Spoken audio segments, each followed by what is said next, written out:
Okay, so like one of the things that we do pretty frequently is this company from one of the nearby parts of Ohio has this sheet metal vendor send us these like 4x4 stainless steel sheets for us to just blast a surface onto them so an epoxy can stick to it, and they use them to make gaskets for like natural gas lines and such. Okay.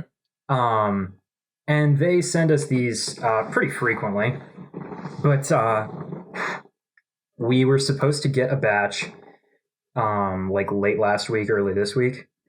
I go in on Monday, and not only are they not there, but we have received like definitive information from FedEx that they are in town at a facility, actually.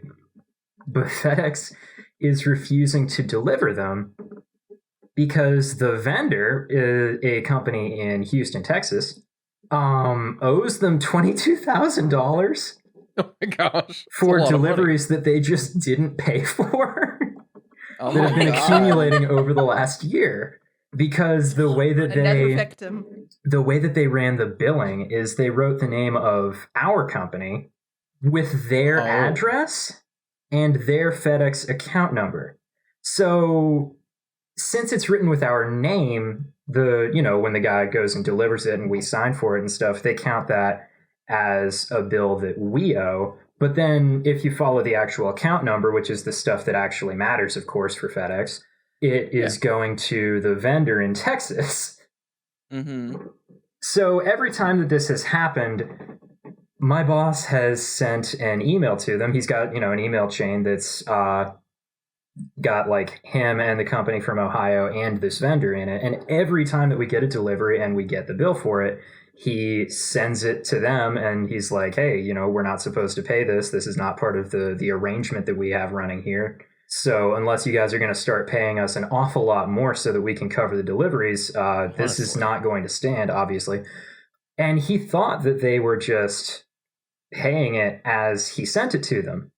Apparently they were not. They owe FedEx $22,000.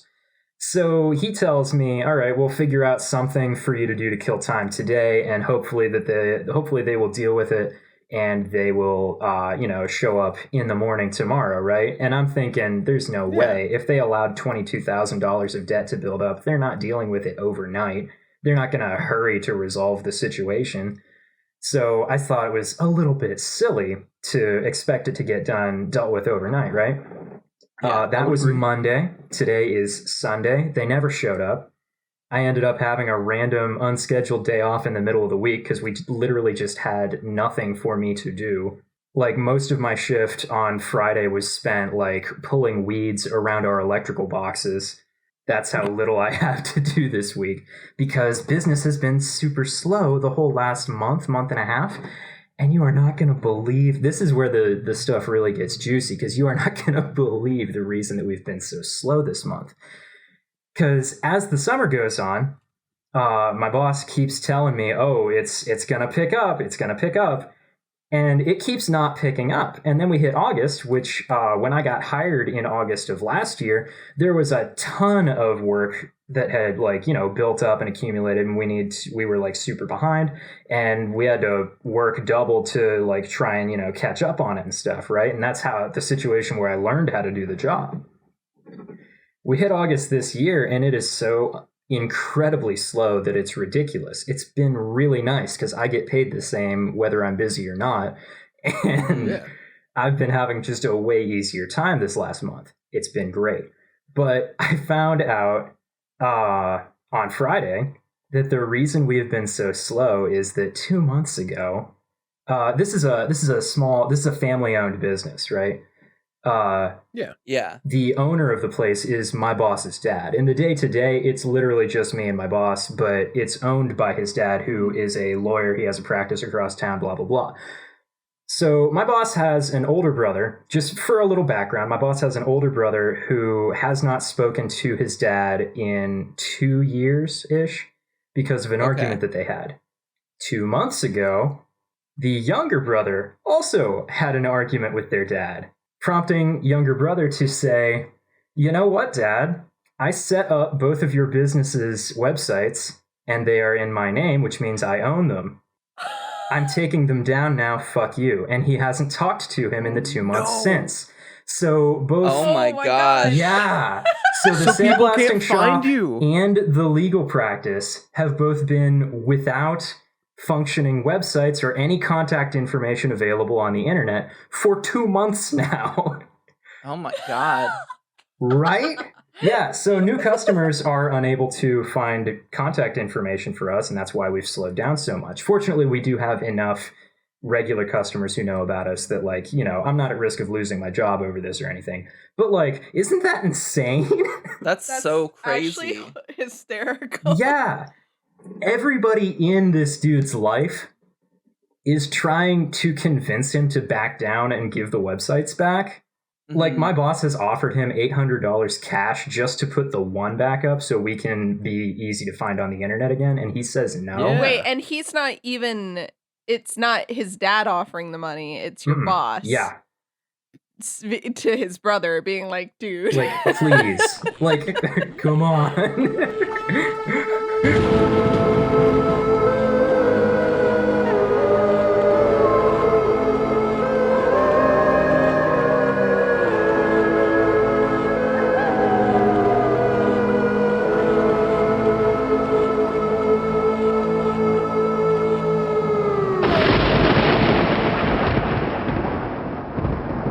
What's up, everybody, and welcome to another exciting episode of Casual Obsession, a horror movie podcast where we talk about horror movies. Today we have an exciting episode where we're talking about a Korean horror film called Gonjiam Haunted Asylum. As always, I am one of your hosts, Emma, and with me today are our other hosts that you have come to expect. As always, I am Noah, your other hosts. As sometimes I am Nina. As never before, I am Jeff. Never before seen on the podcast. Never Welcome, before welcome, seen. Jeff. It's good to have you here as a guest. I'm really enjoying Really it. exciting. Yeah, we've been wanting to get you on the podcast for a while now. Everyone We're does. glad it Legend. finally worked out. But yeah, so for those of you not in the know, which I imagine is quite a few of you, Gonjiam Haunted Asylum is a found footage horror movie that was released in 2018 that follows a group of basically YouTubers that are going to investigate a haunted asylum.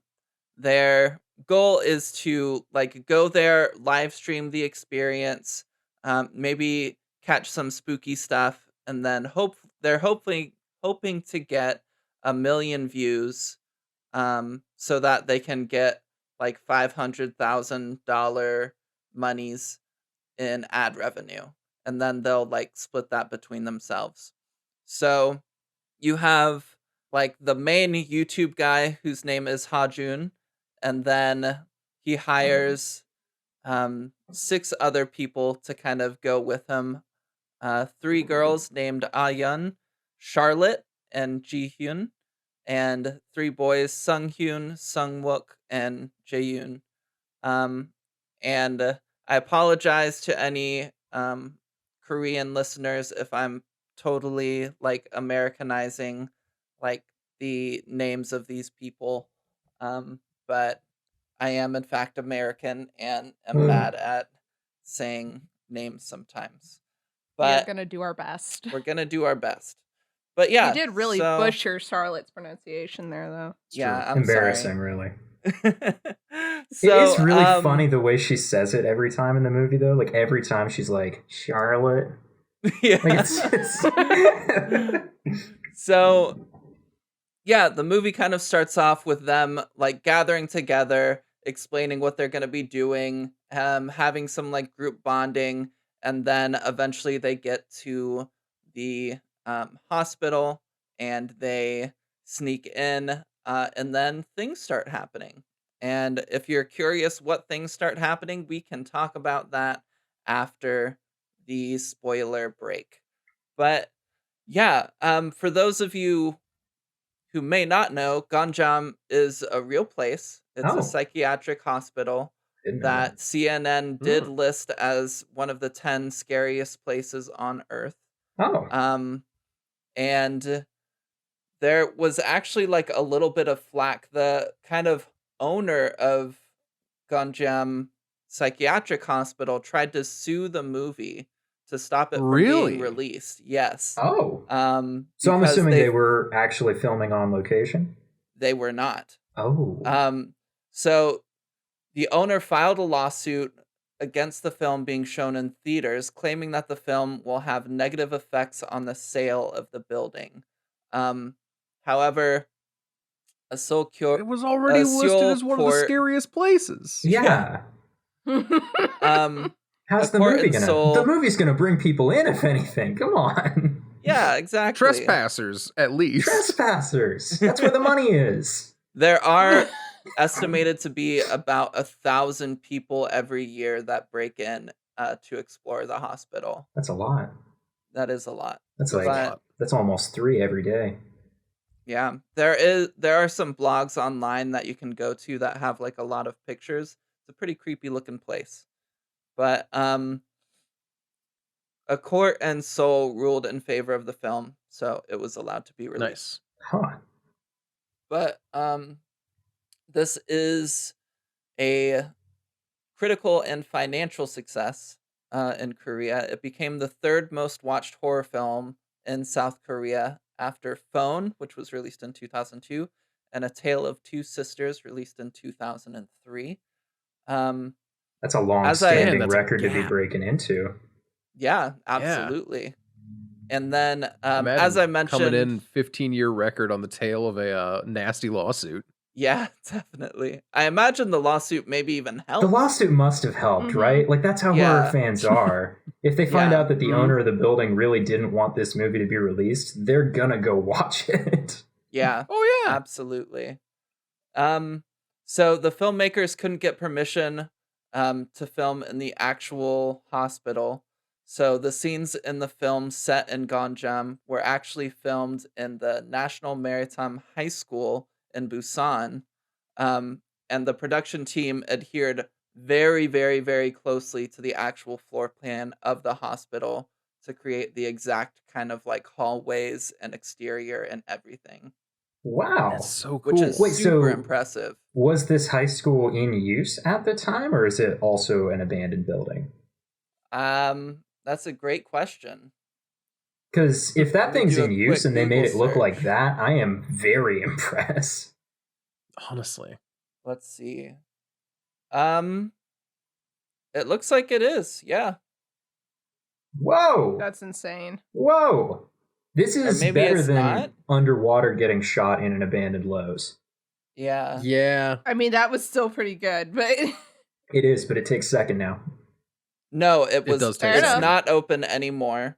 Um, Oh, okay. It's abandoned now, and apparently a few different horror movies were shot there, and that's kind of like brought in a lot of people trying to sneak in. It's apparently, I think, going to be going through some reconstruction. But yeah, it's Okay. currently closed and not in use. So, So is the whole thing about like room 402 and the door never opening and stuff, is that all true actually? Or is that something that they added for the movie? it's not room 402. So there's a lot of rumors around Gonjiam Psychiatric Hospital Mhm. about like why it was closed. There are some rumors saying there were a lot of mysterious deaths and that it was likely kind of the like head doctor or the whoever kind of ran things was kind of manic and crazed and killed a bunch of the Ooh. patients. And then ran away. But the official statement is that it was actually like sewage and health problems that caused the closing of the hospital. Oh. And yeah, I so there's think not we know like the any, yeah, there's not like any like solid proof that a bunch of killings or anything happened, but that's kind of like the rumor. It is really interesting because the hospital itself is near this small town, and it's kind of like off in the woods a little bit. And for people who have like tried finding the hospital to like go and like explore it, the locals will not give you directions. Like they're very secretive about it, Oh. and they don't like sending people there. So everybody sense. that's kind of like found their way has to use like Google coordinates to like get there. Wow.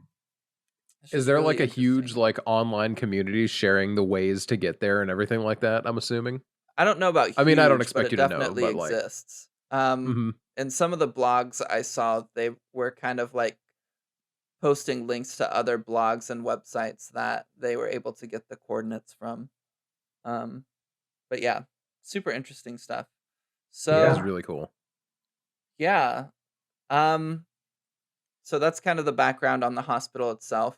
This movie takes it a little bit more in the fantastical realm. Of Jeff, you course. asked about 403, and then I got sidetracked telling different stories. But so in the actual hospital, um, all of the doors and rooms and stuff are open except for one, which is like on the second floor. I forget the exact number, but it was the director's office, Uh-huh. and that is closed. And I don't know if it's like locked and closed, and if there's like a thing of people can't get inside. I wasn't able to find any information about that, but Okay.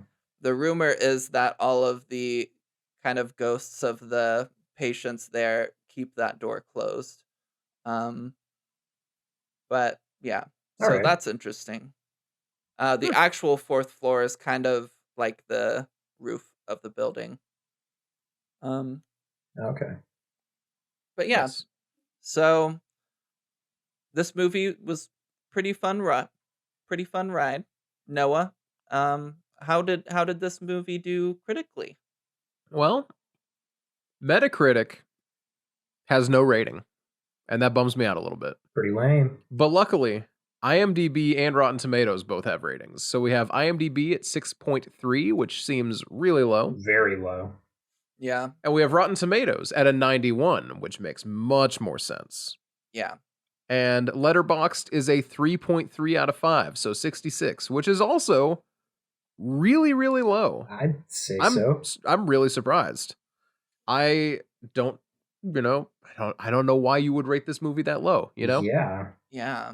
Well, no, what would, like, say you were to rate this movie? Like, If I what were to would rate the you movie? give it? Yeah. Well, I mean, if I were to rate this movie, I don't know, I had some numbers popping around. I was thinking maybe a 3, maybe like a 4, but then I'm like, no, that's far too low. So then I added them together, and I got a 7, and I'm like, you know what? No, that's still far too low. So I added the 3 again, and that gave me a 10. And then I'm like, no, that's far too high. God damn it. No, I'm kidding. No, Wait, is this the return of 9-star Noah? this is not the return of 9-star Noah. Ah. I considered it, but I am landing pretty squarely on a 10. I Oh my will god! confidently say Woo! this is the best found footage horror movie I have seen to date. I did it, everybody. I You did got it. Noah to Kicked Hell commit to a House's ass. 10. I picked a good movie. That's almost impossible. Whoa. I'm so proud. Even Hellraiser didn't get a 10. Hellraiser. Hellraiser sucks. I love Hellraiser, but it does not deserve a 10. Even Halloween didn't I get think a I gave it 10. Even Wolf Cop didn't get a 10. Even Wolf Cop Blood deserved Glacier better. probably couldn't get a 10. You know, Is this that the your Nazis one? first No. 10 of the No. podcast, That's like Noah? Death Snow or something. I think it might be my first 10 of the I podcast. think it is. Oh, nice. Love it. If anyone rolls back and says, actually, Noah, you rated Friday the 13th Part 1 a 10, that's stupid. If I said that, no, I didn't. So it's like I denounced myself. Here on the If I Casual rated that a Obsession 10, Horror let Movie me Podcast, rectify, we that's an support 8. revisionist history. Noah can just rewrite the podcast however he wants to make himself look better in the moment. We're We're Americans. true. We can do that, apparently. Yeah. Apparently, we have the power. But yeah, I say 10. Love that. You know what I am Thank curious you. about, though? Yeah. I'm actually really curious as to what Nina rates this movie. Oh, thanks. I'm Thanks, also Noah. very We Thanks for haven't- asking. We, to maintain our professional credibility, have not spoken since we watched this movie on Friday morning. Wow. The Incredible. divorce has really helped with that. I bet it has. I Mhm. will say, because I was so excited for everybody to watch this movie. And Noah and Nina were the first out of the three of you to watch it. And so you guys were watching it like Friday morning. And Mhm. I was like texting you guys. I was like, what part are Yeah. you at? Like, how are you liking the Well, movie? the funny thing is, you texted me like when still nothing like actually had happened, and I replied and was like, nothing has actually happened. And like 2 minutes later, things like really kicked off in the third act, and I did not check my texts again. Yeah. You were like, oh, what part are you at? Didn't see it. Luckily, Noah Didn't see was that responding. text. Noah was like messaging me. So. You know that it's a good movie when I'm not on my phone to see messages. Or it's So- a movie that you have to actively read the subtibles. Well, that That's too. true. Okay, so my rating. This movie was like so good that I couldn't compare it to other movies after the fact. Like I was trying to think about like, oh, has any other movie scared me as much as this? And I ended up being like, well, has any other media scared me more than this movie? And what I landed on was yes. But only because like I think Doki Doki Literature Club specifically played to something that I personally find very scary in a way that I don't think any movie could, because you can't interact with a movie the way you can a game. So this movie has definitely hit me more than a good deal of many other movies have. I think the only things that have hit me more are movies that are not supposed to be scary but have like a sudden death, and I'm like, no. But yeah, no, I think this one's probably gonna be 10 for me as well. Oh my Minor- god! God damn. Have I done it? Have I done it? I said last time, it is my goal on this podcast to get a movie where everybody rates it a 10. And Are we really gonna hit it within the first year of this podcast running? I'll be shocked. Almost there. No.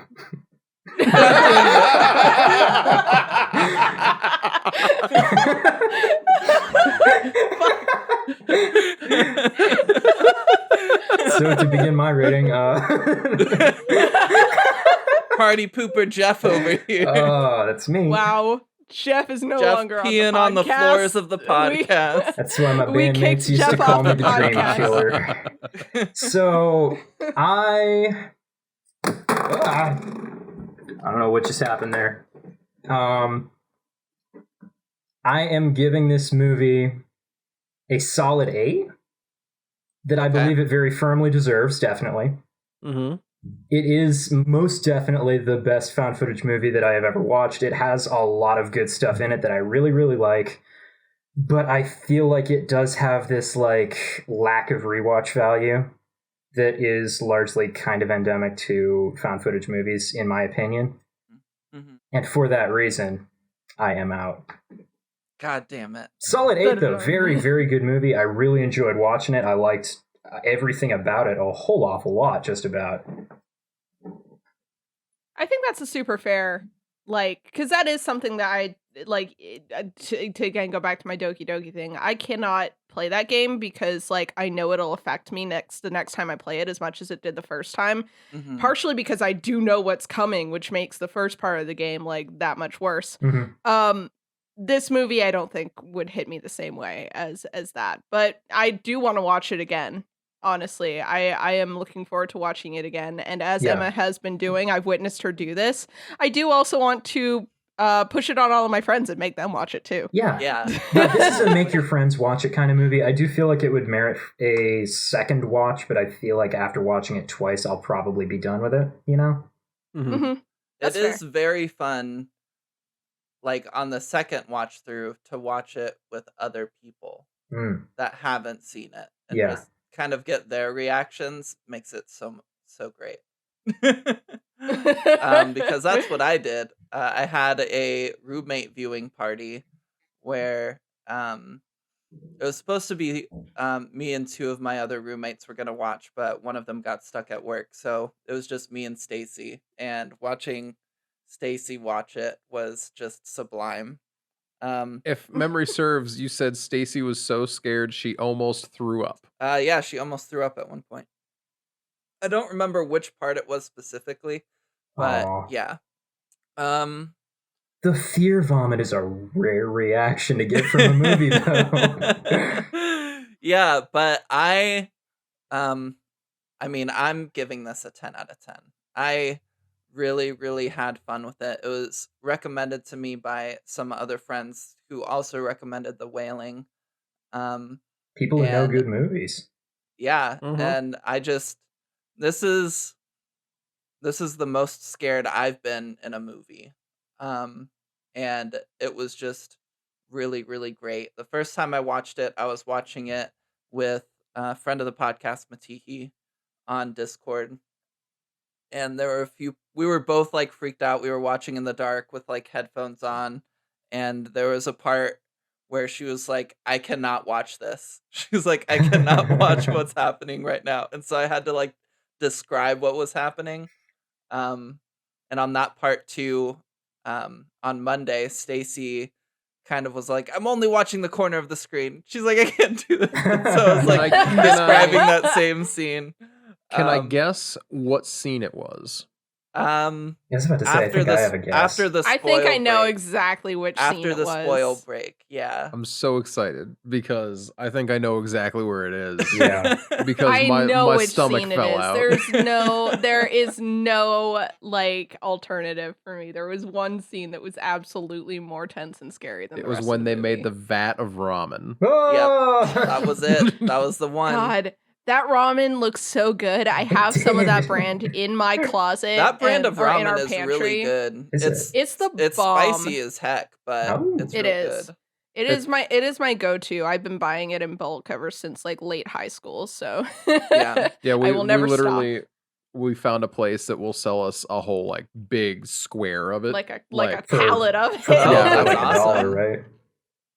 No, this is expensive ramen. Oh no! Yeah. It's like $2. $5 for a giant Oh, flat. Yeah, broke on yeah, that. we're talking like the stuff. I want to say it's probably it's a little less than $1 a pack Yeah. versus like the 5 cents a pack. Yeah. Oh, okay. Yeah. So it's And it's worth it though. freakishly I bet. expensive Oh my compared to your God. like Good. regular ramen. Yeah, that's a tremendous amount of price inflation there, but like, it's still But, not oh that my much God. money. It's very so good. worth it. It's Huh. like I cannot eat other ramens. The only other brand of like instant soup that I eat outside of it is like udon. So Mm. Yeah. 10 Yeah. out of 10. Buy Shin Ramen. Do it. It's red. It's in a red package and it's spicy and it's really good. I Yeah. really want to pick up Shin Black sometime. It's not that much better. It's see that Ooh, I hear the that, but Black I gotta Label try for ramen. myself. Yeah. Yeah, the Black black, Label ramen. literally. That's So yeah, the good so we got a stuff. 10, a 10, a 10, and then an 8 from You know, Poopy pants. you take my Ricky. 10 and you add it to Nina's 10, that's 2 10s. It is. Yeah. 2 10s? What's that? That's 100. Huh? So then you add one more What? 10. I'm not quite following this math, but all right. 10 times 10. I think honestly this will probably be about as close as I get to my dream of everybody giving a movie I picked Yeah. a 10. That's the Um, thing and about I am having proud. 4 hosts. Is like even if you find another movie that like Jeff likes more, there's a possibility. we all that, like different Noah or I will not things. like it as much. Yeah. We do. And I don't like found footage movies, so like, You don't. You're going to come out here with Killer Clowns 2 and everyone except you is going to give it a 10, Emma. That's what's going to end up happening. Probably. Is there Killer Clowns too?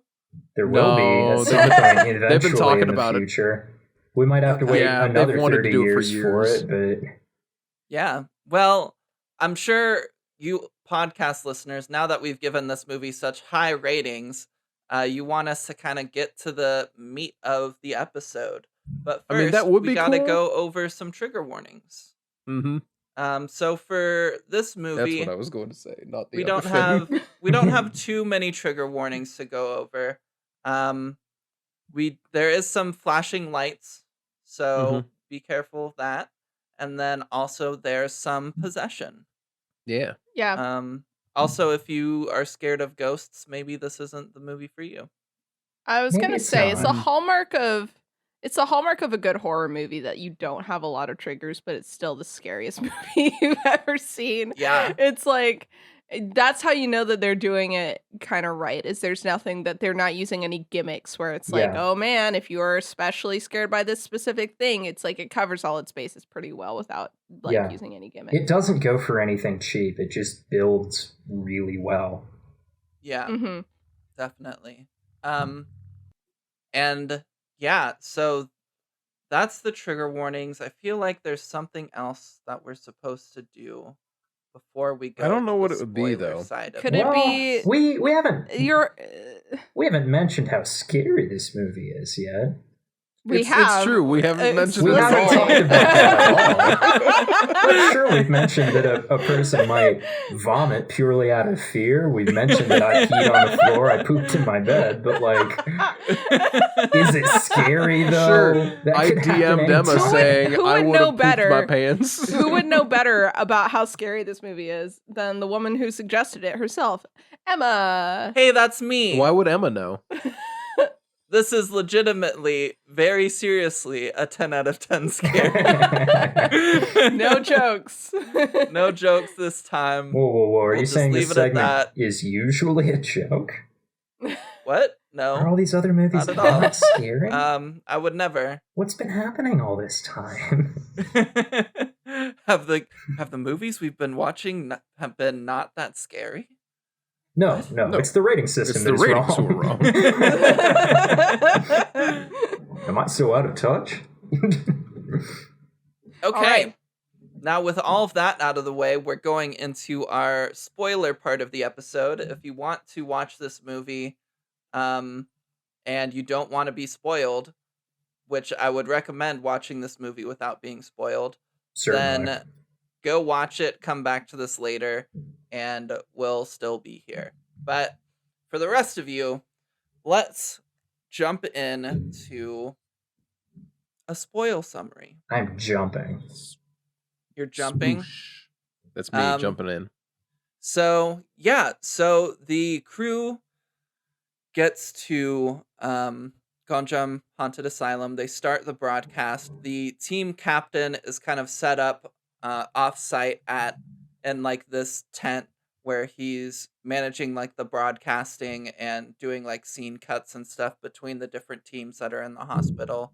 And they're kind of like going through each level of the like asylum, explaining some of the like haunted activity that'll happen there. On the 4th floor in particular, there's room 402 where nobody's ever really been able to open it, and anybody who tries, there's like a curse where anybody who tries like dies.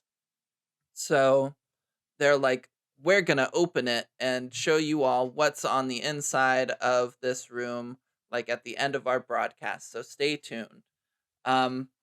Then they keep kind of like going around, and they get like a door slam on camera, and going inside they like see, I think it was the director's room, so they start talking about like who the director was and all this stuff.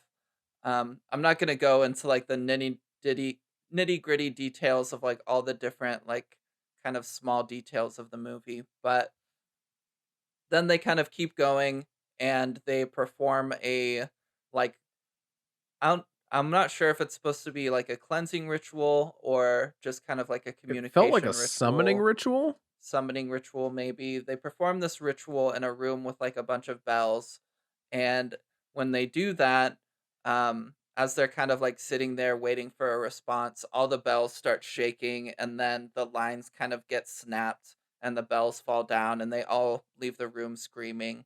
And there's kind of like this big argument within the group of like, we should leave now. but then they get convinced to all stay. And then at this point, a couple of them like sneak away from the rest of the group and get a call from the captain, and you find out that the captain and the other two like insiders to the YouTube channel so far have been setting up some of the scares, and this is just Such kind a of like good a reveal too. yeah, and they've been setting up the scares, and they're like, oh, like this person reacts really well to being scared, so we should definitely like try to push her a little bit more. um and so like, okay, cool. And then they go off, and they start doing some other stuff like going around looking at rooms, and then most of them converge on this one room that has all of these like think they're kind of like Iron Maiden boxes, but without the kind of pokey sticks on the inside. And there's a hole at chest level on each of them.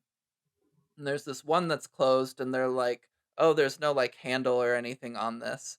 Um, so like let's try to open it. So one of the guys who's like on the inside of the scheme like reaches in and acts like his arm gets pulled, and he like eventually pulls it out and is like pretending to be really freaked out. Um and then is like, I'm going to do it again for science. And the rest of the group's like, no, no, no, fuck you. You're not doing it again. Like, we'll do it again. You just stay back. And so one of the girls reaches in, who's not kind of in on all this, and her arm like actually violently gets pulled. And they have to like pull her out, and when they do, she has these large gashes on her arms, or on her arm. And as they're like looking at all that, the door to the Iron Maiden box thing slowly opens. Um, Mm-hmm. and then Charlotte's scarf kind of gets pulled up and like chokes her somewhat and freaks everybody out, and then they all like fucking flee the room. They have another big argument, and Charlotte and the girl whose arm got gashed decide to leave. um, so they're heading back towards the campsite where the captain is, and the others decide to stay and keep filming. At this point, the two insiders call the captain again, and they're freaking out because they didn't plan that or do anything. And the captain's like, no, no, no, like they're just messing with you, whatever. Um, keep doing the stuff. And then the guys kind of do a counter argument of, they're like, we know this is real, give us more money or else we're out. And so he's like, okay, I'll give you more money. Then they keep Know going. your worth. Mm-hmm. They start having some more freaky stuff happen. One of them gets kind of knocked unconscious, and another one gets dragged away. Then creepy shit just keeps happening. And then outside, as Charlotte and the other girl are trying to get back to the camp, they keep kind of like going in this repeating pattern of seeing the same scenery. Um, and then the girl who got gashed gets possessed and starts muttering in a really creepy way as the camera like shows her face, and it's like black eyes and just real like unnerving. Charlotte tries to run away, but then gets enraptured in this light and then appears inside of the hospital again. In this vast, like kind of empty room, except the creepy girl is now in one corner, and then in another part of the room is this like naked guy that they've seen in some of the pictures of like the hospital. Um, and she's slowly trying to get out of the room but can't, and then the guy kind of like charges at her, and creepy stuff. The rest of them eventually are kind of like freaking out about what's going on in the hospital, and they hear Charlotte yelling from inside of room 402, so they're trying to get inside. um and eventually they're able to, um, and then creepy shit starts happening. They all get killed. Um, well, they all get kind of like possessed as this really cool scene of like cameras are like pointed at each of their faces and also kind of at their line of sight, so you can see what they're seeing but also see their reactions to stuff. Um, and so you see them all kind of like looking around, kind of panicking inside of this room, and you keep seeing these like hands like reach around from the back of their heads, um, to like cover their faces, and then somebody will see it and like call it out, and it'll like go back. But this keeps happening, and they get possessed, um, and then kind of the scenes end there. The captain, frustrated that he can't communicate with his team, eventually decides to go in, and he gets eventually stuck inside room 402, where he sees all of these ghosts, and then the ghost of the director strangles him to death. And then that's the movie. Yeah. It's a So movie. now that I've laid out the spoil summary, we can talk about things. But first, what part of the movie do you think both Matt and Stacy were unable to watch? Charlotte in room 402 with the naked guy where she keeps looking over and looking away. Yeah. That is in fact the scene. Yeah. Yep. It's a lot. It's It very is. tense. That's one of the things that I loved about this, was that they were not shy with flashlight shots. And because first off, they gave us an excuse for everyone to have a camera running, right? It was a live Right. stream and they didn't have control over the cameras. Yeah. I loved the dumb little harness that showed their face and showed everything. So we always got to see anything we wanted. Mhm. That was great. And then they put it in a dark place that they were trying to actively not light up. So we got anxiety-inducing flashlight shots. Yep. And I don't know if either of you have, well, Jeff, I know you have. Emma, I don't know how often you would walk around in the woods in the late night. Oh yeah. Not often. But if it's not often, that's for the best. Let's say hypothetically it's 3 a.m. and you're walking through woods near a cornfield because one of your dumbass friends said, "What if we went to the cornfield in the witching hour?" None of and us then you knew go when hang the out. witching hour was, just for the record. Yeah, no, we thought it was anywhere between midnight and 3 a.m. if that's all that we knew. I don't even know if that's true or not, but it doesn't matter because that's what we thought. Everybody will very confidently tell you a different time, so Yeah.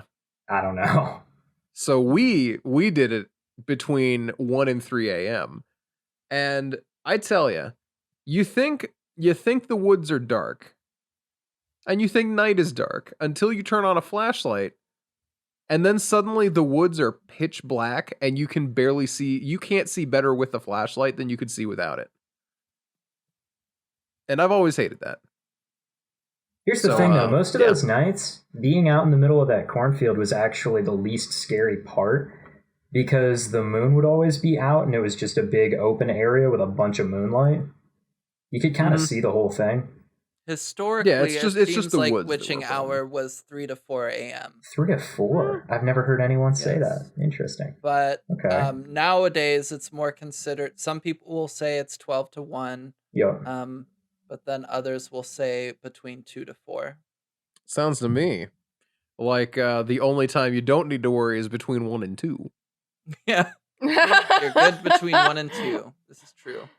Yeah. Get all your witch stuff done from 12 to 1, take a break, and then do it again from 2 to 4 just to cover all your bases. Every I don't know how hour this works. is a witching hour if you are a witch.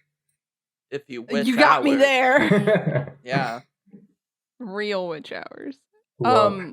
So the part that scared me the most was the part where Jihoon's eyes go dark and she starts muttering and shit. Because Yeah. one time, right before I left to study abroad one year, I was up really late packing, and my brother sleepwalks, and he came out of his room and like was yelling my name, so I came out and I'm like, what is up?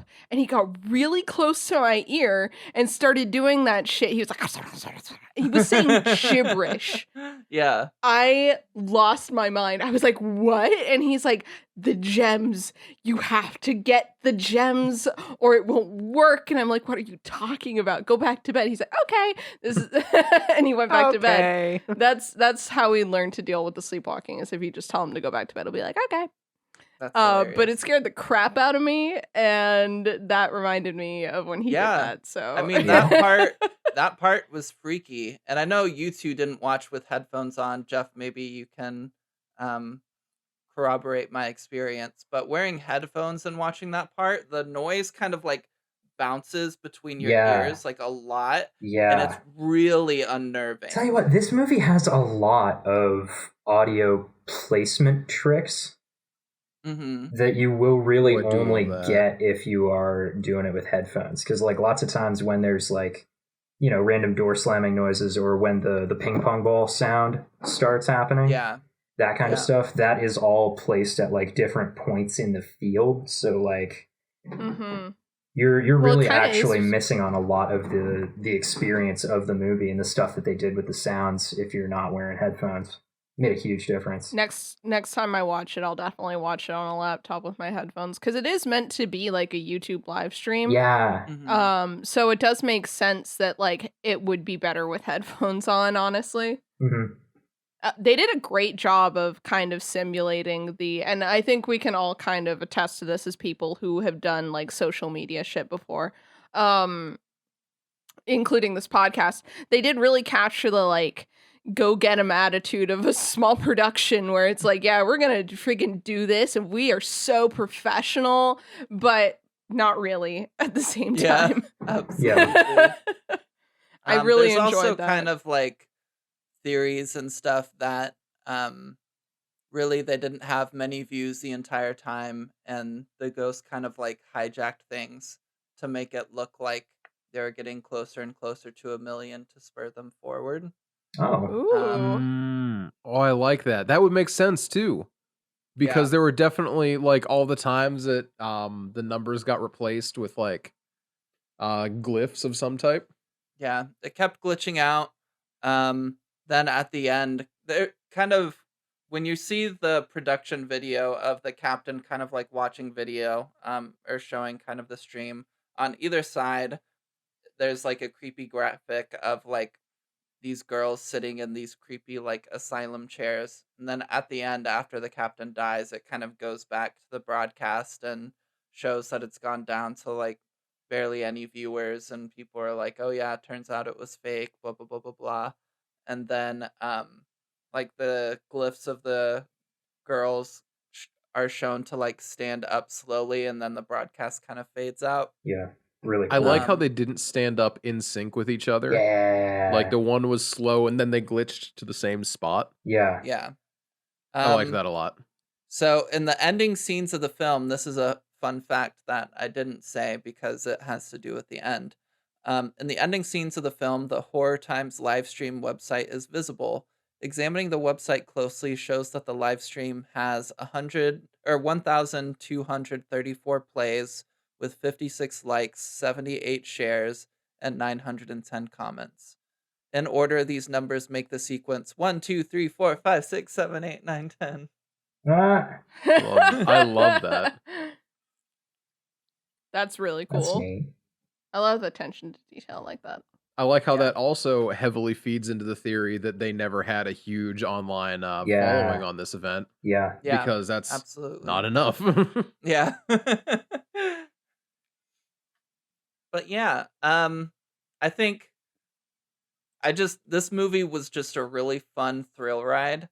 I Yeah. think they did a really good job kind of establishing in the first parts of the movie just kind of like a fun dynamic between the group. Yeah. A lot of likable We're characters, in- not very common in found footage movies. Yeah, and a lot of Yeah. found footage movies, they try to do that thing where at the beginning they have everybody hanging out and it's like a fun time where you get to know the characters, and it always feels kind of like really awkward to me. And in this, I just thought it felt like really natural and Yeah. good, and I thought it was really well done. Um, and then that kind of leading into them kind of being in this spooky environment during the like stage scares, and then as it got into like actual real scary stuff, I just thought it was really cool. Yeah. Um, I would say probably one of my favorite creepy things in the movie was when like just the hands were reaching around the faces in room 402. I just thought that was Really like well super done. fucking cool. Mm-hmm. Really I cool can't the way believe that they did ripped that. off Phasmophobia. Totally. Yeah. I'm pretty sure this came Um, out before Phasmophobia, but I can't say for sure. I don't know. I liked the dynamics that they set up, and that like because they were kind of it was clear that like the three who knew what was going on were trying to kind of game the situation. They kept setting up the pairs that they knew would do well together.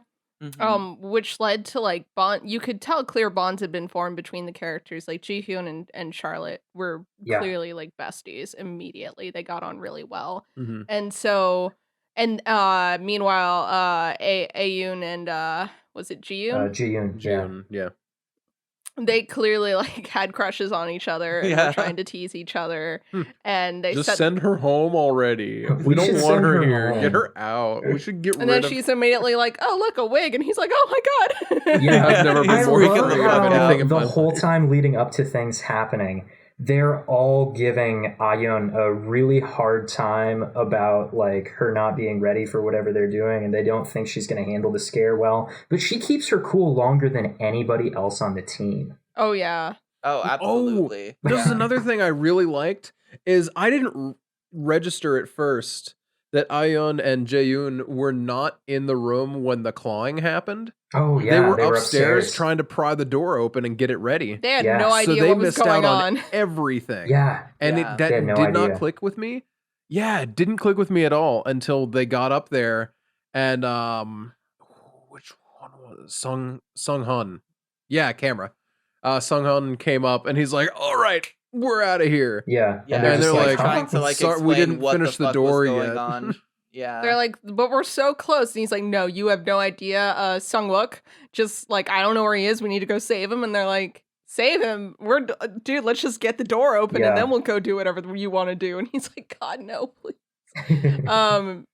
Yeah, no, I think like maybe the one thing that like is not necessarily a detriment, but it's just kind of a found footage thing, is I really wish that every like kill apart from Ji-hoon's is that I really wish that they didn't all just end with someone getting dragged away or like possessed and then like that's it. Yeah. Mhm. It's something that like it is a found footage thing because like when the camera cuts, it cuts. You don't get to see like anything more. It's not like when you can watch like in third person someone like Mhm. get gutted or whatever. But it does kind of get repetitive at a point where it's like, okay, you got dragged down a hall again. This is the third person I've seen get dragged down a hall in this movie. Yeah. And they had the same kind of kill as in Hull House, where it's like someone gets strangled and you see their feet dangling, which Yeah. is like again a little less impactful if you've seen it before, I think. Yeah. But The captain's death at the end wasn't great. Like yeah. I think both Matt and Stacy, after we watched it, they were like, I think that was probably the weakest part of the film. Yeah. Was him Yeah. getting strangled. I think it's like obviously like comparing it to Hell House is a little bit inevitable, I think, because it's got a lot of similarities plot-wise. Mhm. Specifically, you have the person who's like, "No, we have to keep going. You bitches gotta keep going. We're so close to profit, TM." Yeah. And everyone else being like, "Dude, I think we've gone a little too far." But I do think that scene worked better for me in Hell House when he got like strangled than it did in this one, but the rest of the movie worked far better than Hell House in my opinion. Yeah. I mean, all this took place in one night, and it makes sense of like it makes more sense of like keep pushing people to go and like finish it. Whereas in Hell House it happened like over like the span of a week. I'm like, listen, if all of this creepy shit is happening, it's Yeah. and then like you're breaking during the day, no, fuck that. Like, fucking Right. leave. Yeah. Versus and there's I think a better argument in this one for like I think there's some good parallels in the story of the director going mad and killing like the patients and the captain going mad and like making his people like die. Oh yeah. Yeah. I think that parallel is really strong, and then I think also it makes sense that like in one night he would kind of in the situation where he's like within this kind of field of like torment, as we see he's not outside of like just because he's outside the building does not mean he's outside of the range of ghost fuckery. Yeah. So it makes more sense that he'd like be affected in that way. It doesn't seem like anyone in Hell House was like being mentally fucked with in the same way. It felt a lot more physical. This movie felt more like, oh yeah, we were the landscape of things is getting really messed up. Like, because at one point, Charlotte thinks that she's found the tent. She opens the door and she ends up in I in love room that 402. so much. And that was one of Yeah. my favorite moments too. I love stuff like that. When that happened, I was just like, oh no. Yeah. No. Sad. I really, gosh, I mean, there's so many things I like about this movie. So something that this movie did that I haven't seen any other movies really do that I thought was like a cool thing. And I liked that. I'll just go into it. The whole VR camera thing, Mhm. where the VR camera, they kind of bring it out into a room and it Oh shows the yeah. entire fucking room. I Yeah, love the that. panoramic I thing. love And, that like, so Yes. much. As an audience member, every time they did that, I was like on the lookout. I was expecting something to like Mhm. show up or something creepy happen, and it never does. But I'm it kind almost of like disappointed heightens that it that. didn't. Yeah, Right? for me, it kind of like would've liked there heightens to that just- anxiety thing Yeah. Mhm. of like keeping me on the edge of my seat a bit, and I just thought it was like a really cool trick that they Yeah. used. The Yeah. movie I has you agree. looking for things the entire time. Mhm. And then it spends so much time not putting anything there for you to look for that by the time it does, you're like, ugh! You know, you're Yeah. like extra sensitive to it. It kind of reminds me of, we talked about this last week for thematic reasons, and now we're talking about it for technical reasons. It reminds me of the new Invisible Man, where they did similar things, where they'd have really wide shots, and you know that there is a character that is invisible that could be fucking with anything in this scene, so your eyes are kind of tracking the whole scene the whole time to see if he's moving anything in the background, and he does. Mhm. So it's that same feeling of like, I gotta keep my eye out. Anything could happen at any minute. And I love Mhm. that. Yeah. Yeah. For different reasons, obviously, because this was a completely different like method. There were no invisible characters. I mean, there were ghosts, but they didn't really. Nina thinks ghosts aren't invisible. Ghosts are invisible. I am sorry. I feel the need to clear up that statement. The ghosts in this movie do make themselves very visible at a couple different points, though. So That's there true. is that. I really Yeah. like how they also Could have put made in their like clothes visible too. they also put in No. like some subtle stuff. The way there's that one shot earlier-ish on where it clearly shows all of them, and then later we Yes. get the Yeah, that head was guy going through the old footage, and he's like, "Who the hell shot this? Everybody's in frame. Where did this footage come from?" And that gets you thinking, That like, was so how many cool. times has the movie done this to me without me even realizing it? And then it has you looking closer at everything from there. Like, I gotta be honest, when that happened, I was just like, oh yeah, one of them has like a camera on a stick, because we had Yeah. already seen the VR camera. and in that shot, Yeah. Which- I think Jae-yoon like turns around and looks directly at the camera that's not supposed to be there. Yeah. Mm-hmm.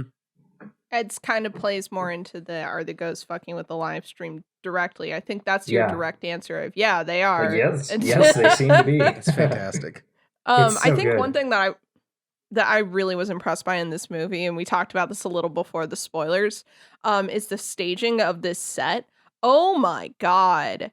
It feels so real the whole time, from like the Uh-huh. graffiti to like the lab stuff looks old and deteriorated. It Yeah. doesn't feel like, my biggest problem with Hell House is that it felt like a set. You know, it felt like Yeah. they had staged it before they got there and everything. All of the like old stuff they found from when the hotel was running Yeah. felt like, oh no, a crew obviously had to set this up.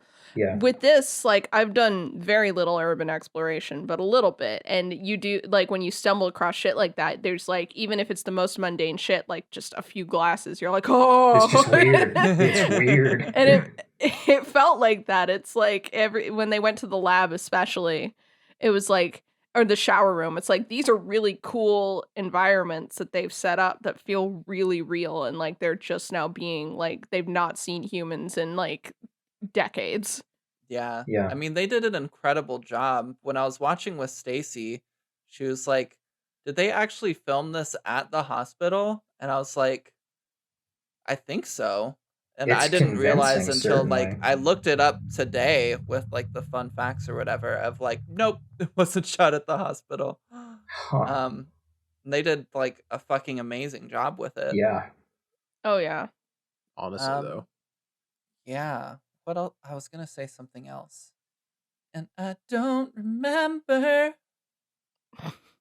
Oh, I really go ahead. liked. So, you guys didn't watch this movie until like this weekend, but Yeah, it's true. earlier this week, literally it was last Sunday. Kara, Mia Mia? K, yeah. Mhm. They watched it and they put up a spoiler marking and they were like, I can't believe I just got by a dang ping pong ball. I was like, Oh my god. and it just made me so happy because she said she enjoyed it immensely and that she was still having a little of an adrenaline high, which almost never happens. Wow. Made me feel good. It's a good movie. It It's is a good movie. movie. It's well done. It captures the Ghost Hunter show feel really, really well, which I It d- love. Yo, I loved that so much. Mhm. It was, man, just the opening shot with Hajun just like talking about everything, and he's just like, and then that like mirror shot where he's just like, Yeah. like, there's said to be ghosts there. Dun, dun, Yeah. It's like, I really liked the kind of angle of this being like a YouTube channel doing an Yeah. Mhm. investigation and then like doing a live stream. I thought it was very modern day. Yeah, very and cool. I thought it Mhm. was done pretty well. Yeah. It felt like something that would happen. It didn't feel like it was contrived at all. Yeah. I liked Mhm. that Charlotte had been to some of the other places on the list. I Mm. feel like Charlotte was borderline their like celebrity guest. Mhm. That's No, kind of she how definitely it comes across. was. Yeah. Yeah. Also, I And when love the how celebrity guest is telling you not to touch the creepy fucking doll, then don't Mhm. touch the Maybe creepy fucking don't doll. touch the creepy fucking doll. I loved all the moments where Charlotte was just like casually speaking like English and then Yeah. switching back to Korean. That's how you write a bilingual character. It's like that's like such a huge problem that I think a lot of English writers have when they write bilingual characters, especially Hispanic. They'll have them like really just like use random words in random places instead of full phrases, which is more like what you're used to, which is where like spare me, but I'm going to mention Jojo, like how Joseph will frequently just say oh no or oh my god in English. It's a full phrase and that's how it is. Yeah. And I like that Charlotte is like clearly introduced as like an Korean American and she knows Korean and speaks Korean through most of the film, but her name's Charlotte and she does like drop some English phrases in there and it stays consistent. Also the fact that they jump in the water and she puts her hair up into a ponytail afterwards, but she's clearly reapplied her makeup. God bless her for that. Yeah, truly. Yeah, all of the actors use their real names in Oh, this movie. yeah, I did notice I was that. surprised. Yeah. okay.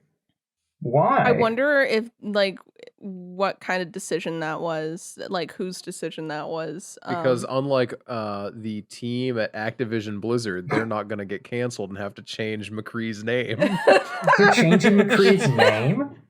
They Yeah, have he- to because he's one of the the guys the that was guys. involved. Like, oh no, the Yeah. guys. I haven't kept up on Yeah. this situation. Like, first name, last name, named after the dude. It was very Ooh. unfortunate. There is Always a a bad photograph move. of him in the offending like Cosby suite, unfortunately. Unfortunately for the people who are now going to have to change his name, and for the women who were assaulted. Not unfortunately for him. Fuck him. Yeah, fuck him. Jeez, wow. Yeah. So that's you got to use the using real names in media is always a risk for multiple reasons, and I wonder like when they wrote this, how much of it. This is another thing I was thinking. How much of a script, like obviously it was very like well plotted. It doesn't feel like Ghostbusters 2016 where like they just had a scene and everyone improv'd or anything. Mhm. Everyone that what they did? obviously acted really well in this. Yeah.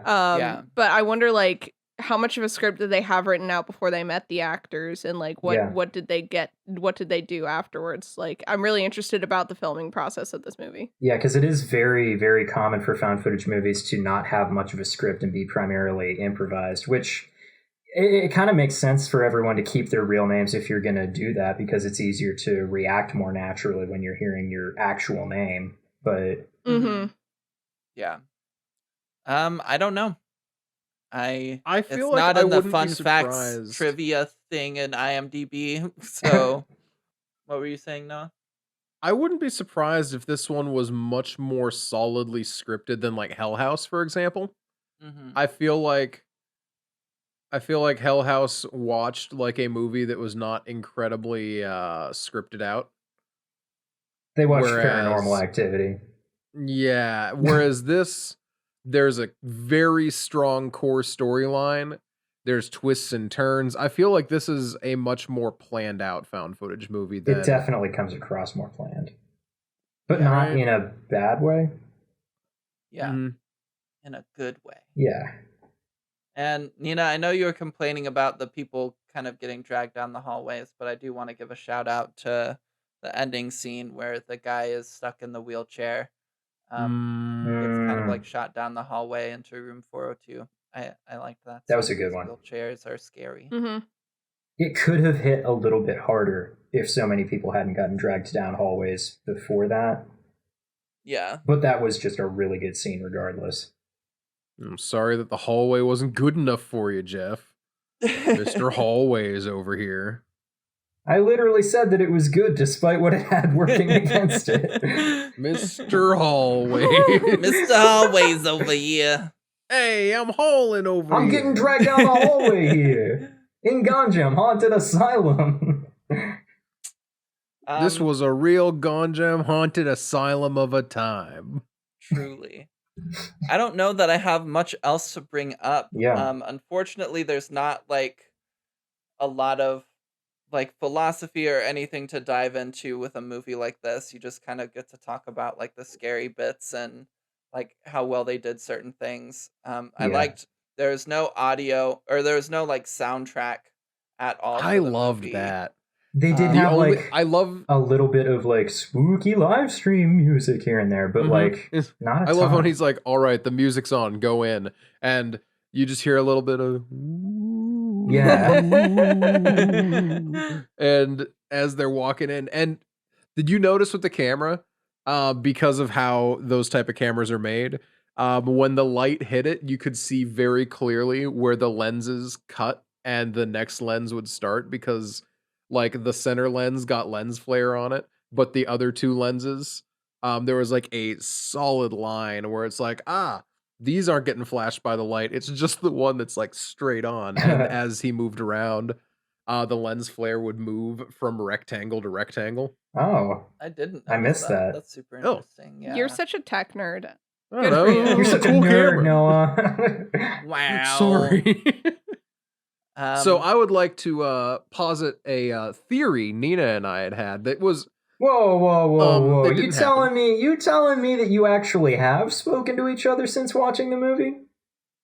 no. Some I don't know Sort if of this is a theory I This had is or a if it was theory just you, and during the movie. you're gonna Okay. push it on me Very like much. I had an idea You were about talking it. 'Cause I don't during remember the having movie? any theories. You weren't Nina- even paying Nina attention while you were said- watching.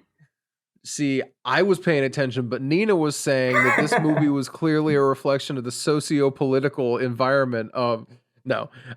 So That does we sound like were something I'd say, You though. had we me were for a trying to minute. guess what order people were gonna die in, and we Oh. were pretty sure Captain was gonna go. Of course. We were very, This very was sure. all you. This is something that Noah. This is something Noah said. Nina's full of shit. She literally said that Captain was gonna die first. All right, so what she I'm getting literally here- said every time we went back Noah, to the stop tent, she's talking like, for a "He's gonna be second. dead." Shut up. Oh, for a I did moment. say that. Emma- No, I did expect him Emma, to the die thing that in. I'm thinking here is just that Noah has a real crackpot theory that he's leading into here, and he doesn't want to take sole No, credit okay. for it. Let me take it Is here. that the Let me impression take you're it. getting as well? No one Please? gets to take this except me. No one gets Please, to take I this would except like me. to. We were trying to guess what order people were going to die in. Sure. Okay.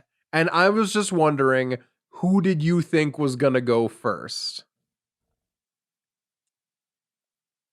That was I had it. the most suspicions that something was going to happen to the captain first. Mhm. I kind of My thought thought- first was going to be Jaeyoon. That would have also made Mhm. sense. No, my thought was that something was going to happen to the captain in the tent, and they were going to be left without his kind of guidance at all. Mhm. I did Ah. like what happened. I felt like either way would have been fine. Noah was theorizing that basically what did happen, but different. He was just thinking that after we found out that it was fake, that something was going to happen to one of the two guys that had been faking it, and they were gonna crack and confess that like it wasn't fake, which they did, or that it was fake and now it isn't. Yeah. So he nailed that one right on the face of it. Yeah. Do we want to do Noah's notes? Noah's notes. Jeff, theme song. Actually, before Noah's notes, Emma, you mentioned that you don't think there's anything like philosophical going on in this movie. There's no like deeper meanings. It's You're really so just stupid, Emma. Oh my I God, can't no. believe. it kind of Not comes really across more like ones it's just to- saying like, you know, what if a ghost hunting show went to a place that actually had ghosts? Ooh, right? I guess, yes. Where are you going with this, man? The socio-political economic What if? climate. The socio-political economic climate. They talk about money a lot. The whole reason that they do everything that they do is for the money. They know that there's some amount of, well, you know, they get an idea that there is some amount of danger going in. They get very clear indications that the danger is real as they go along, and yet the guy in charge, who does not perceive himself as being in any danger at all, keeps pushing them to keep going. Mhm. This is about the U.S. military in the Middle East. Yes, of course. Or it might be Yeah, no, about you're oil right. How could I be so companies blind? drilling and spilling and setting the planet on fire. That kind of thing. It's just about yeah. It's just the doom seems like it's upon us just- as a capitalist society. honestly, kind of the impression that I got. It kind of feels like it's just like, you know, money's not worth dying for. It's dumb. Yeah. I don't know if that's actually intended. There always has Maybe to be that's some just sort of what I'm motivation to thinking keep a lot them all the time. going into the crazy stuff, though. Yeah. Money's Yeah. an easy kind of one to write about. Yeah. It's an easy one because it is what motivates most people. Yeah, it's an easy thing to put in your script for sure. I But liked that does unconsciously lend it that meaning inherently by using that plot Yeah. point. But Yeah. I saw like a meme recently where it was like a high school English teacher asks you to read the following sentence. The curtains were blue, and the teacher's like, this is obviously talking about like kind of the author relating depression to this character and all this stuff, and then it's like what the author meant. The curtains were blue. Yeah.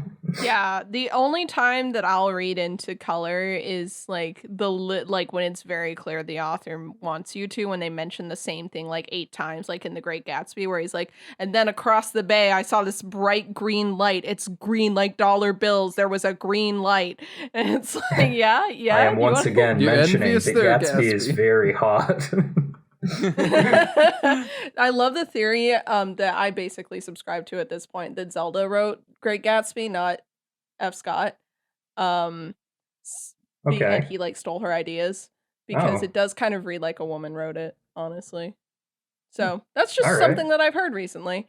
I don't want to say that it's true because I'm on a podcast and people will yell at me. So I don't believe it's true. I just think it's interesting to think about. Let's read some notes. Whoa, I wait a actually- minute. Whoa, I actually don't hey, think it's hold possible up now. for any human to have written The Great Gatsby. We must have gotten it from aliens. Yeah, Oh, you're right. obviously. Just like Jeff. the pyramids, because humans aren't good at Exactly. Humans can't do No. stuff.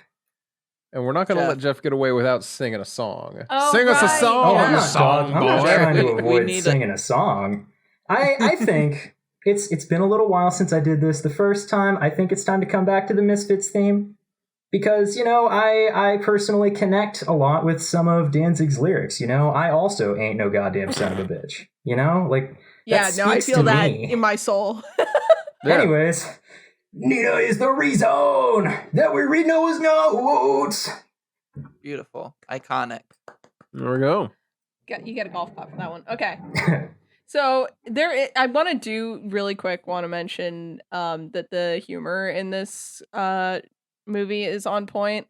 It's very much people goofing off with each other. There's a moment in the beginning where someone's asking why Ji-hyun has a GoPro, and she's like, "It's for the fuckumentary," as she has it hooked to her middle finger, and I love her so much. She's great. I'm sad she was the first one to go, but she Right? also had some of the coolest imagery, so I can't even be mad about it. She did. I loved her, though. Mm-hmm. She is my fave. Okay, so here we go. We got. I love how this is a professionally done thing, so we have an excuse for sweeping overhead shots. That's not funny. That's just really cool. He's right. It was cool. Those were neat shots. We have. Oh, I was hoping they'd be live streaming, but I wasn't expecting it. Just more like observations from the man. Very smart. Trying to get into this. That might be coincidence, but the door just closed by itself. Come on now. I love that. That line was so good. Where it's like, come on. But that's the kind of shit they say in ghost hunting shows. Like, well, Right. this may be nothing, but I just saw a heat signature go across this piece of metal. Oh no, it was a reflection from the guy walking past it. Never mind. One thing that Noah notes here that I think is really interesting is like Charlotte being kind of an audience surrogate in a lot of ways, while also because she's like American, being able to supply some information. So we have Noah's note says, "I love how little Charlotte knows about Korean history." So when we get the breakdown of like Korean presidents and whatnot, there's that. But also when they're like, "Oh, what's this?" holding up the EMF, Charlotte immediately is like, "Oh, it's an electromagnetic like field thing." Yeah. And everyone else is like, "Oh, what?" In Korean, please. But yeah, no, I think that having her there was really it played a lot of parts in how they kind of communicated information. Man, I did forget about that, but I did love when they asked her to say, "What do you in Korean, please?" Because she just rattled off what it was in English, and it's like, well, that doesn't mean jack shit, dude.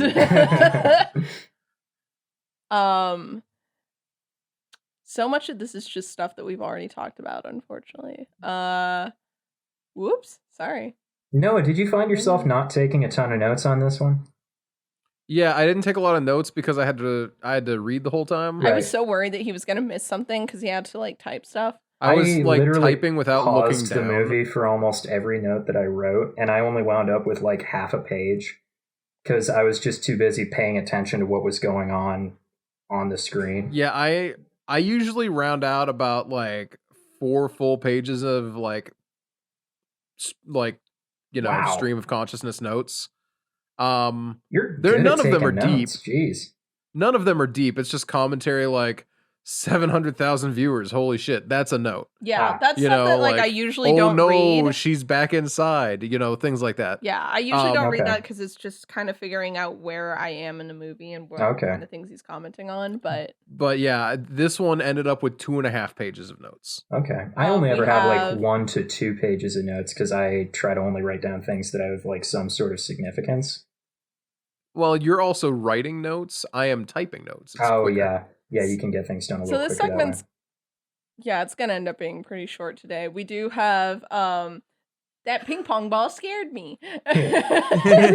Really? You're gonna do that? No, I was gonna flip back to the other one, but that one cracked me up. The ping pong ball is so good, though. It is a good one.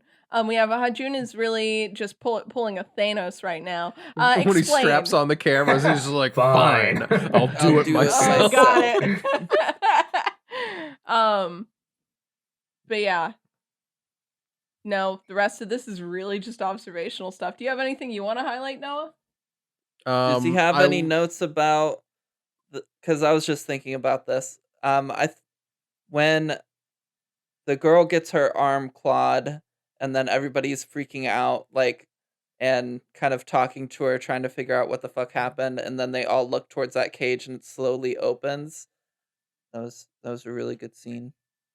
I was too busy watching to take notes on that.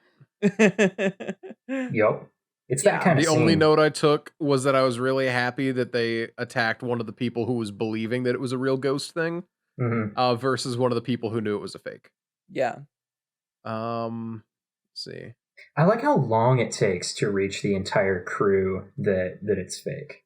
Like, we as the audience are told kind of early on, but it takes so long for everyone present to finally find out. But the wig, the fact that it is clearly sitting there on like a head, and it's not just floating there, it's like when that happened, I'm like, okay, come on, that's clearly kind of fake. And then when it was revealed that they set up most of the scares, I'm like, oh. Yeah, I think the moment where I kind of started to think it might be fake, I talked about this. I don't know if I talked about this on the podcast, but I talked about how with the most recent Conjuring movie, I watched a reviewer who was talking about how this was the first time in the movie where it occurred to her that the real life Ed and Lorraine Warren were definitely scam artists who placed most of the stuff. Because in most of the other Conjuring movies, they've done a really good job of there never being a situation where Ed or Lorraine could have planted something. But in this most recent movie, she like goes to look for, like, she goes under the house and she comes back and she's like, oh, a talisman, you were probably cursed. And like that person who was doing the review was like, oh, she definitely planted that. Yeah. And that was like my thought in the seance scene in this movie, or in the ritual scene, where they have it all set up and everything, and I was like, this would be the easiest part to fake, and that is when we get confirmation that it was faked, is right after that, because two of them were in on it. So but I like that they kind of don't necessarily make it so that you don't guess that it was faked. It's like they kind of have enough hints that you can pick up on the fact that it's not everything could be real at this point, especially because with like urban exploration and stuff, there's already a level of cynicism there if you don't believe in ghosts, that like, oh, it might be set up. So I liked that, like, they kind of got that out of the way, and then they were like, no, it's real.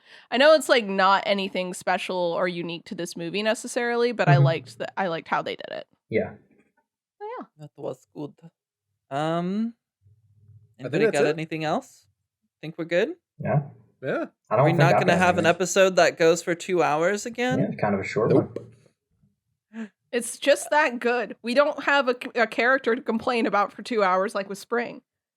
Yeah, there's really nobody that you hate in this movie. Even the captain, you're just kind of like, wow, what a douche. Can't wait to see him die, but there's nothing really special to say about him. Yeah, he's not great, but he's also just kind of generally unremarkable. He's not a poorly written character. You know that's what they were trying to do with him, so there's no reason to be mad about the fact that he's a bad person. Yeah. It's like the narrative isn't treating him like he's right. Yeah, totally. Yeah. Cool. Well, awesome. I'm glad that you all enjoyed this movie. As always, well, so next time we're doing a community. Oh, do you guys want to talk about Candyman? Yeah. Yeah. So I think that as far as doing like an in-theater movie on the podcast, it's gonna it's going to be kind of hard to, especially when it's charged as this one, because it was as charged as I was kind of hoping it was going to be going into. Cool. I think it's Mhm. one that I want to see a couple, like maybe 2 more times at least before I'm ready to like fully discuss it. So I don't think we should do a full episode on this quite yet, but I will say to those of you who are curious and who listened to our last episode, definitely go watch 2021's Candyman, Nia DaCosta's. I don't know if it's Nia or Nia. Nia Nia. is what I've been hearing. Okay. Please go watch it. It's very good. I know it's doing well in the box office, so this is not like go watch it. It deserves to do good. It's just a genuinely good movie. I don't think it's perfect, just like it has its own little flaws, I think, but overall it did exactly what I was personally hoping it would based on the original. It obviously was a love letter to the original as well. It's clear that they really wanted to honor the spirit of the first one. And yeah, I think the one complaint that I've seen online the most, and I agree with, is that it doesn't necessarily highlight the environment and the people of Cabrini Green as much as the first one does, while still like talking about them a lot. But that's something that, like, it was a choice. And the only other thing is trigger warning for trypophobia. Absolutely. Oh. And flashing lights. Yep. That's about it, though. Other than that, it's everything you would expect out of a Candyman movie socially. So if those things are sensitive for you, also be aware of that. Is there candy in this one?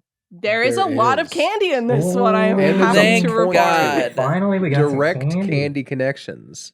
Yes. There's a lot more candy in this one. So 10 out of 10. I honestly, personally, give the 2 movies combined, like the original and this one, I think they work really well together, and combined I'd probably give them like a 9 or a 10. Separately, I'd probably keep them at like an 8 or a 9 each. okay. I think they work really well together to tell a full story. Makes sense. Yeah. I would agree. Cool. Okay, well, so for our next episode, are we doing a community pick? I think we're up for a community pick, but we haven't polled everyone yet. So So look out for that So on this Twitter. is the time for us to announce the options. Mm-hmm. yeah, the options. Which you will have The already seen on options, of Twitter at this course. point. Whoops. Yeah, just look at our Twitter for the options. Our Twitter, as you hopefully know, is at Casual Horror Pod. You can find me tweeting about new episodes, and every once in a while I'll throw up a tweet about something random. And if you want to follow me personally, you can find me at Emma Panada on Twitter or Twitch, where I stream TTRPG stuff. TTRPG. Yeah, definitely do that, and definitely also make sure that if you follow Emma and you like TTRPGs, to watch our Kids on Bikes on Brooms, because we've had really fun reveals every week, and now everything's set up, so I think those reveals will slow down a little bit. How do But, you put a you bike think. onto a broom? You'll Very have to watch carefully. and find out. Oh, But yeah, no, I'm really enjoying it. I think that it plays really well as like something you want to watch. So definitely do that. You can find me at Nina Wolverina on Twitter and Twitch, and also on Instagram. So go ahead and follow me. I have been more active recently on my horror Twitter as well. House Usher Rises. I tweeted a lot about Candyman 2021. I retweeted some really good articles, and I plan on continuing to do that. So definitely follow me there. I'm Noah. You can find me as Bubba the Bad, BUBBADABAD. Twitch, Twitter, and Insta. Follow, talk. We talked about theology on Twitch this Thursday. nice. So that was fun. That Were was you an talking about accident, if we're being Asylum? honest. No, we were talking about Lilith. Oh, Yeah. interesting. Yeah. What about you, Jeff? I have not been talking nearly enough about theology on my social media lately, but you can find me on Twitter at Bubba Wubbadab. That's BUBBA Wubba DAB. And you can find me I like on that. Instagram and TikTok at The Hammer of Jeff. Love it. Perfect. Have you ever Well, considered changing your Twitter handle to the Hammer of Jeff? I've been thinking about it a lot lately. I think the joke is I feel kind Now of like that the meme is over. It makes more sense to just unify it because, like, the Bubba Wubba Dab joke doesn't make sense to anybody at all. So, like, Yeah. It's just like, why are these two brothers that close that they have almost the exact same, like, username? And the answer is not really. Oh, I got bad news. The hammer of Jeff is taken. oh. By But someone who doesn't who- even Who only tweets about their Amazon store and they haven't tweeted since 2018. Wow, fuck Tragic. that guy. It's a girl. Her What? name is Jacqueline. Yeah, What? her name's Jacqueline. She's not even a Jeff. So is it referring to Jeff Bezos then, since she only posts about Amazon? Oh, the hammer of Jack. Maybe. Wow, I Can't can't believe you just believe got this to displaced me. by. Yeah. Now it's personal. Wow. All right. Well, thank you everybody for listening to our episode. We hope you enjoy Gonjiam Haunted Asylum as much as we did. And until next time, stay spooky, my friends. We hope you poop your pants. Woo!